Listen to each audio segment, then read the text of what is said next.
Assalamualaikum warahmatullahi wabarakatuh. Berjumpa kembali dengan saya Pak Bro ya, di mata pelajaran produk kreatif dan wirausaha PKK di kelas 3 ini. Nah, sebelumnya kalian di kelas 2 sudah mempelajari PKK juga ya, tapi biasanya mengenai fototek dan lain sebagainya, pertemanan. Kalau di kelas 3 ini itu lebih ke produksi massal ya, produksi massal. Nah, untuk materi yang pertama itu mengenai keberhasilan usaha ya, kompetensi. Jadi untuk kompetensinya sendiri, yang pertama adalah menentukan indikator keberhasilan tahapan produksi massal, dan yang kedua membuat indikator keberhasilan tahapan produksi massal. Jadi ketika kalian setelah mempelajari materi kita yang ada pada hari ini, kalian bisa menentukan, oh kalau keberhasilan usaha itu seperti ini, seperti itu, nah seperti itu. Kemudian membuat tabelnya dan lain sebagainya ya. Nah, bisa kalian lihat coba di gambar ini. Biasanya keberhasilan usaha itu berkaitan dengan kesuksesan ya kan. Nah, apa sih sukses itu? Apa sukses adalah memiliki karyawan yang banyak seperti punyanya Kelas TV ya, TV, atau mungkin pelanggan yang banyak seperti di Surabaya Store, atau malah uang yang banyak?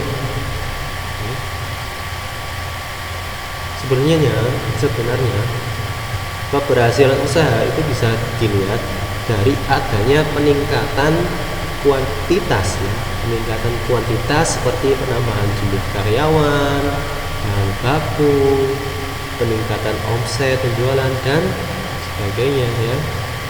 Dan untuk mencapai keberhasilan usaha yang lebih itu dibutuhkan yang namanya manajemen ya. Apa itu manajemen?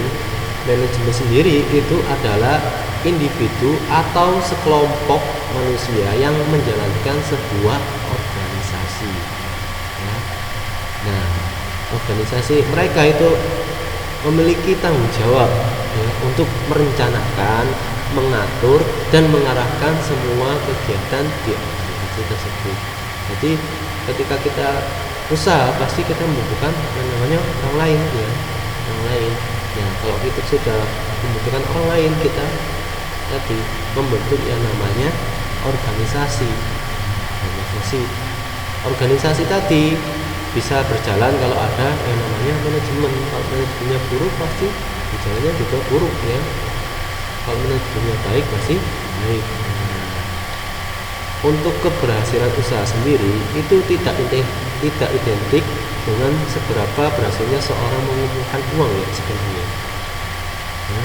Atau mungkin tidak dilihat dari harta atau hartanya ya, tapi bisa dilihat dari bagaimana orang tadi bisa membentuk, mendirikan serta menjalankan usaha dimulai dari nol ya. Dimulai dari yang istilahnya cuma sedikit, akhirnya berujung banyak ya. Keuntungannya misalnya hari pertama keuntungan cuma 2.000, nah, kemudian bertambah hari keuntungannya semakin tinggi. Itu adalah contoh dari keberhasilan usaha.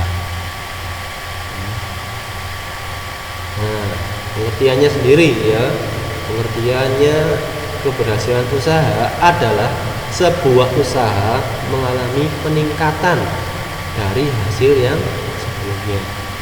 Biasanya diperhatikan dengan adanya perkembangan usaha dan peningkatan kuantitas, dilihat dari penambahan karyawan, jumlah bahan baku, omset dan sebagainya ya.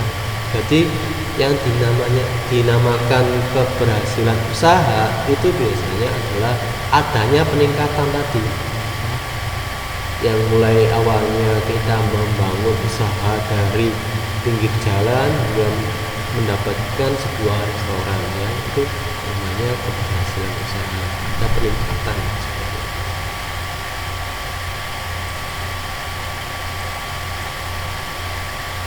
Nah, kuncinya apa sih sebenarnya untuk mencapai keberhasilan usaha? Ya, kunci sebuah usaha yang berhasil, yang pertama itu memiliki perencanaan. Perencanaan seperti apa? Kalian pengen mau bangun usaha seperti apa sih? Karena yang besar atau gimana? Nah, kalau misalnya emang yang besar seperti apa? Kalian harus rinci ya. Kalian harus punya rencana, merencanakan. Nah, kemudian juga memberikan apa? Tujuannya. Kalian ingin membangun usaha, tujuannya seperti apa? Itu harus jelas juga ya. Memang benar, tanpa adanya rencana ya, itu kalian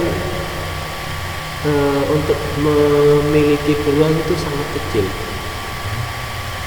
Dan banyak usaha yang gagal karena tanpa adanya perencanaan ya. Nggak ada rencana, tiba-tiba bangun.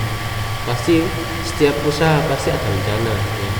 Rencananya, walaupun kalau misalnya mau bangun usaha es kecil-kecilan di pinggir jalan ya. Setelah menjual, besoknya itu kan pasti merencanakan, oh ini sekarang laku misalnya cuma 2.000, oh besok berarti harus ada peningkatan nih, gimana caranya supaya penjualannya lebih lagi, seperti itu ya. Nah, kemudian yang ketiga itu adaptasi itu apa? Nah, setiap bisnis apapun jenisnya ya pasti menghadapi tantangan dan persaingan. Contohnya apa? Contohnya seperti mungkin sepeda motor ya, ada Honda, ada Yamaha, itu semuanya bersaing ya. Misalnya Honda dengan kualitasnya yang irit ya, Yamaha juga nggak mau ketinggalan, dia juga istilahnya membuat motor yang irit juga, tapi dengan kualitas yang baik ya, seperti itu. Nah, kalau ada tantangan seperti itu, berarti perlu apa? Perlu kemampuan untuk beradaptasi dan mengatasi tantangan tadi ya. Harus beradaptasi. Dulu kalau awalnya mungkin nggak ada internet ya, nggak seperti sekarang. Kalau dulu jualannya dari orang ke orang ya, dari orang ke orang seperti itu lebih baik. Nah, kalau sekarang kita memasarkan lewat online, jangan sampai ketinggalan. Memasarkan cuma dari orang ke orang, kalau bisa ya online ya, online juga seperti itu. Kemudian inovasi. Nah, inovasi itu selain beradaptasi ya, kita perlu yang namanya inovasi. Contohnya tadi yang kalau sepeda motor awalnya karbu, kemudian sekarang pakai apa? Injek, seperti itu ya. Semakin berinovasi semakin ada peningkatan biasanya. Kalau cuma itu aja, karbu aja ya, pasti ketinggalan dan pasti bakalan terbuang dari persaingan ya, seperti itu. Kemudian memasarkan secara konstan ya. Memasarkan secara konstan itu artinya ya, ketika kita menjual suatu usaha ya, itu nggak hanya di iklan saja ya, namun segala sesuatu yang Anda kerjakan, yang kalian hadapi ya, setiap saat Anda berbicara dengan pelanggan, menjawab telepon, mengisi order, dan saat berbicara dengan supplier, itu namanya memasarkan juga. Bisa kalian coba contohnya di sini tuh, saya kasih contoh kayak gitu ya, aqua atau mungkin ini makanan Thailand ya, rumput laut. Ada ini ada filmnya ya, film seorang miliarder ya, miliarder muda penjual jajanan kayak rumput laut. di Thailand itu ada namanya billioner atau apa gitu ya, bisa kalian lihat sendiri nanti. Nah itu dia kalau memasarkan rumput lautnya ya, awalnya ya tadi melihat pelanggannya, kemudian mencari resepnya seperti apa yang enak, supaya disukai, kemudian supaya awet seperti apa ya, dia selalu konstan tadi masalahnya.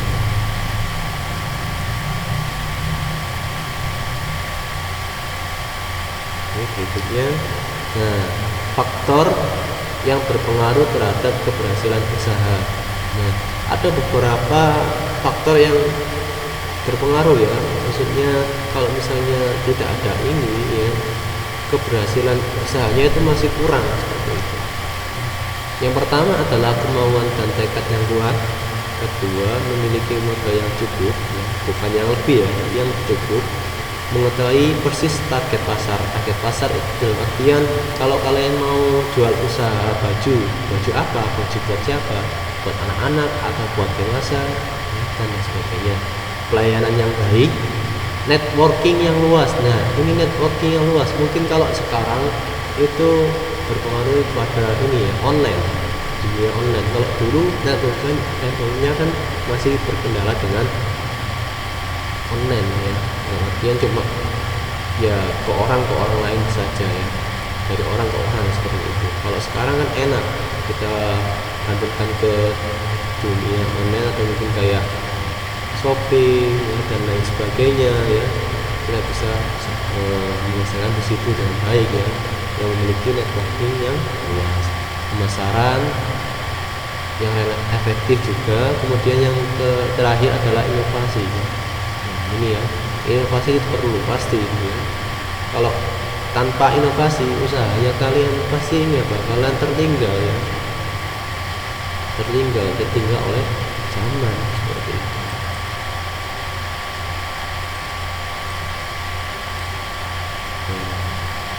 Indikatornya, indikator keberhasilan. Indikator keberhasilan itu seperti apa? Adanya produktivitas, kapasitas, kualitas, sama fleksibilitas. Kalau produktivitas itu hubungan antara pemasukan dan pengeluaran atau perbandingan antara hasil yang dicapai dengan keseluruhan sumber daya yang digunakan.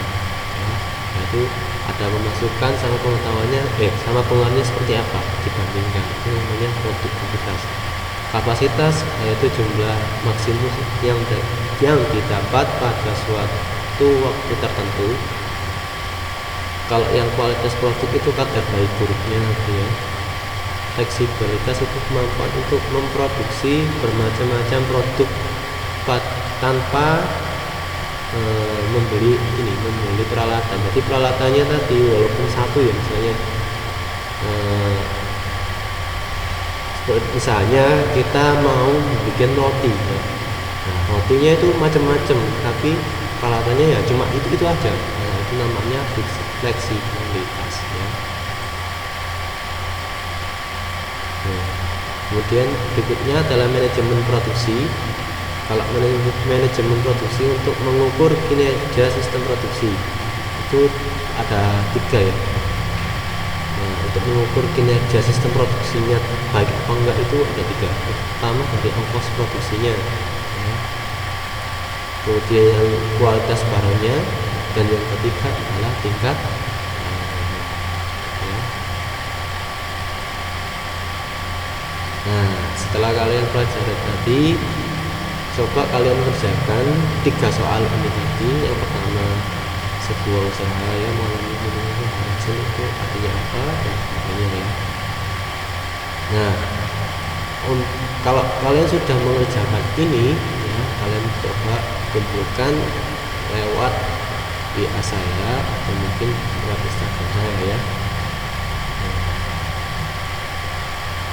Oke, cukup sekian dari untuk produk kreatif dan kewirausahaan. Tetap jaga kesehatan di rumah ya. Wassalamualaikum warahmatullahi wabarakatuh.